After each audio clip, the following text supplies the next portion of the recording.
Sparks is amazing. For a community project, it's huge, and I'm amazed at how well all the different collaborators have done in filling it and making it such a bright, dynamic and creative space. I'm really impressed.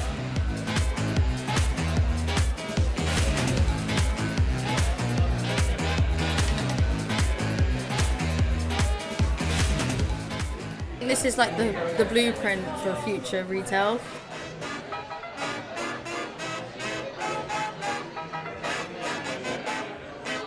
Yeah, it's just great to see what can happen with a department store, right?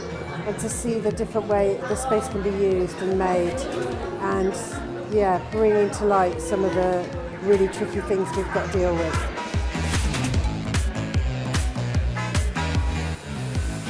I think that this place being located so central is great. It allows a lot more people to come and check it out because sustainability in many regards has been maybe not accessible for everyone. People might not know what it means or actually how it relates to their day-to-day life. This is a place that people should be.